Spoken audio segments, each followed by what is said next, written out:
What's going on, guys? Local losers here. I just rolled up on Bo's house. All I see is that amazing view. What's up? Woo! Check this out. Levi got a haircut. It's crazy. I'm gonna wear a hat now. Anyways, so last time you guys saw the RX-7, we cranked it. That was last week. Bo's been working really hard this week, just kind of like behind the scenes, getting everything buttoned up. I haven't been over here to see it yet, but from what I understand, it's ready to start. It's almost ready to start. I'm measuring. I went and got some serpentine belts for it last night or yesterday, and they're way too long. Okay. Like way too long. Like 20 inches too long. Holy moly. I assumed that it was supposed to, like, one was because the AC compressor was supposed to be there, yeah, and it's supposed to run that, and so now I just need to measure them and get the right sizes. Okay. But everything else is ready to go. I gotta plug in my maps though. I gotta plug in base maps for the Haltech. Okay. Did you find them? Because you were telling me that. Yes, I found them. I emailed Haltech, and they sent me. They said you got to download this software. The base maps are in the software, so I got the base maps and I screenshotted them, so I can basically transfer the numbers over here, which is just going to be tedious and take a minute because it's like 80 blocks per map of just typing 26.2 tab, 26.7 tab, 26.8 tab. You know, that over and over again. So that's where I am right now, but the fuel pump cuts on, the starter turns the motor over, all my wiring is done as far as I know. I guess we'll see. So, you got the ECU in somewhere. Yes, I got up. It's kind of a mess right now just because I've got it just, I'm afraid that I'm going to have to pull something else out. Where is it? It's up under here.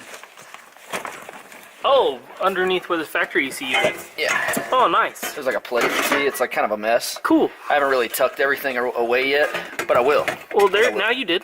Look at that. It's all tucked away. Done. So he got that done. He's got his igniter. That's what this is, right? Yep. Igniter's mounted out here.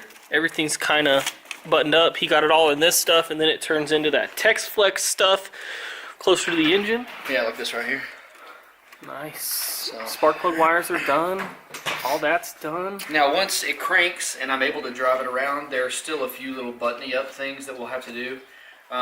Like you said, with the intercooler and the radiator, we're going to need to put some sort of padding between them because they touch and we don't want them to rub holes in each other. Yeah.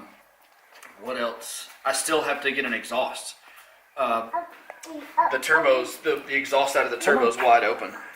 So what I'm going to have to do when I'm starting it, I'm going to need somebody to have like some sort of metal plate or something to hold right there to keep them from melting the wires right there. Okay. But so the O2 sensor is obviously not hooked up because I don't have a downpipe. Yeah. But it should run without it. Yeah. But when Paul comes over to weld on your truck, I'm gonna talk to him about getting this done like ASAP. Okay. So I can get it moving and get it tuned and get it going. Yeah. We're excited. So that's it. Kimberly's excited. Yep. Bo's excited. Levi's excited. And I'm scared. I'm a little scared. I'm scared that it's not gonna crank, and then I'm gonna have to troubleshoot for days, which is never fun. But I'm just also afraid that this is a non-rebuilt motor. It's, you know, one of the motors that you get off eBay. So from Japan. From Japan. But it probably has, you know, I assume 40, 50, 60,000 miles or something like that. So it should be good to go. But, you know, there's no guarantee that that we won't crank this up and it's going to fall apart. It smokes just like that one. However, I've got, you know, worst case scenario, if it falls apart, I'm just going to take it to I'm probably going to take it to Garage Life in LA. I'm just going to trailer it out there and just drop them the car off and probably say, rebuild my motor and throw me a new ECU in there and rewire it and the whole deal. Import it. Because my ECU's old. It's a Haltech E8. Tilt the camera down a little bit. There you go. It's a little old. The ECU I'm running is a little old. So like Haltech, when I emailed them, they said they don't even support the E8 anymore. Oh, They're wow. like they don't provide base maps for it. They don't do anything. They're like only providing stuff for their new ECUs because they want people to buy them. That sucks. And every tuner that I've called, every single tuner that I've talked to, they're all like, "Hey, don't you want this $1,200 ECU with this $900 harness and this new tune and all this kind of stuff? We can hook you up for $2,500 and have you running." And I wasn't ready to. I should be ready to dump that in the ECU, but I just wasn't yet. Yeah, it's because I kind of a had lot. this one and it was free. It's like a lot on a $300 car. It is. It's a $400 car. Oh, don't shortchange me. $400 car with what? $3,500 wheels? Probably $2,000 wheels. Oh, that's it. Yeah. They're not that aggressive. I guess that's why. No, they're not super aggressive. Anyways, well, let's get cracking. Yeah, Let's get Kimberly's cracking. gonna go get belts, and while she's doing that, Are you off today? No. Oh. I'm going at noon. Oh, okay. while she's doing that, I'm gonna plug in the values into the Howlin software. Cool. So yeah, let's get cracking. I'll play with myself. So it's been like 10 hours since the last time we shot. Jason's here. Levi's here. I'm here. Bo's still here plugging in numbers. He's been transferring, like, he told you about the Haltech thing where he got the stuff from that software. So he just like transferred everything over from screenshots on his phone. I haven't transferred the fuel map yet, but we're just gonna send it and see what happens. I thought you started with the fuel map. No, I started with the ignition map because the fuel map was in a different unit of measure. On this software, it was in volumetric efficiency, and on this software, it was in injection time in milliseconds. So I finally converted this one over to injection time, so they're comparable, but they're not exactly comparable. And plus, the base map that I'm using is for just a regular FC Rx7 with a single turbo. I don't know what size injectors or whatever. I've got big injectors, so I'm assuming we're going to be a little rich here. Yeah. So we're going to see. Maybe a little lean because you are running low fuel pressure. We need to turn it up. Okay. Yeah, So, let's figure that out. he's- Hang on, let me turn the this. I gotta turn the car off and turn it back on so the settings take Effect? hold of Okay. the, software. He's got like 20 pounds of fuel pressure, and from what I understand, you should be at like 45-ish. So we gotta get it up a little bit. You can see there, he's got 25 pounds of fuel pressure. And then it goes down to 20 key off. So we're gonna get it up to 45. 45. 45, is that what we're saying? Yeah. I wonder which way is up. I don't know. No idea. No. Whichever way you turn it and it goes up. It's a little small. This one. I think this one feels like it's too big. This is a bicycle tool, not a car tool.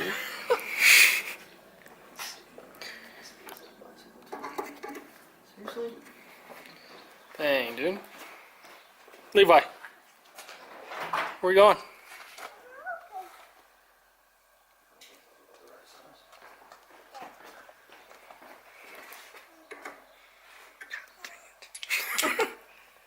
And this one looks too small. Holy crap. Is that metric or standard? These are metric. Hmm. I have some others in here. Fuel lab. Standard? Who uses that? Right?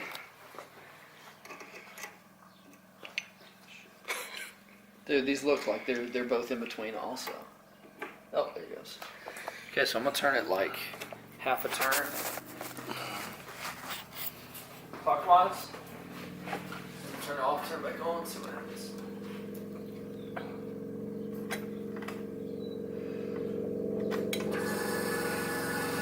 It went up to 30. Okay. So I'll give it another half turn. Yeah, went up to 30 and now it's holding at 25. So that was about 5. See what we got here.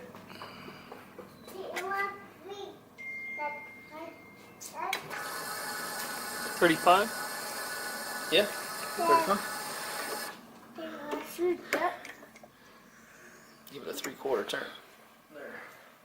What? Give me a second. No, you're good. I was talking to him. You're at Like, yes, 40? sir. Just a little more. You're right at 40. Okay.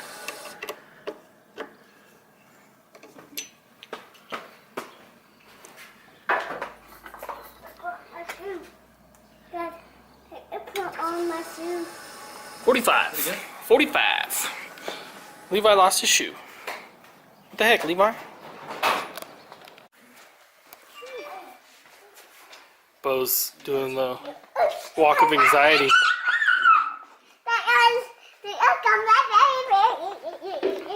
He's just like procrastinating over here. Let me check 4 funnels and clean them all. Dude, I'm only pseudo excited about cranking this thing up. Like, I'm not super optimistic. You know? Even though I put a lot of time and a lot of effort into it. They say 3rd time's the charm, so this will be our 3rd attempt at starting a car. It didn't run. Come back here.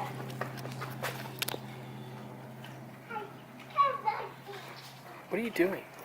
I'm trying to get this tip off of here. I don't know why.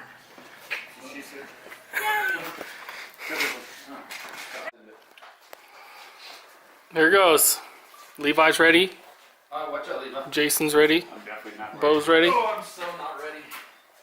Okay. Alright, danger the manifold. Come here, dude. I'm holding the hood. Hey, Jason. Yep. On the battery charger, switch it over to 75 amps. There's a switch right here. Dad. What? Over to that way. Yeah, that's it. Boom, sit back. Stand by, I'm not ready. Alright, now I'm ready. Let's do it.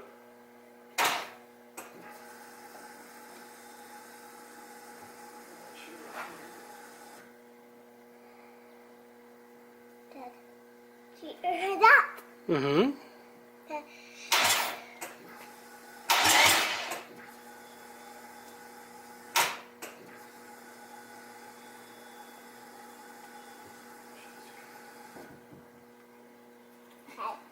I heard the car.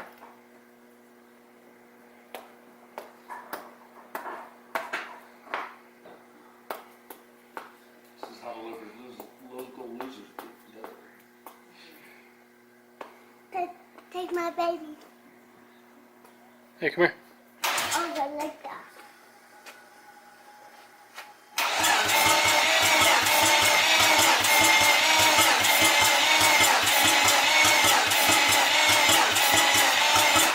Not trying to fire.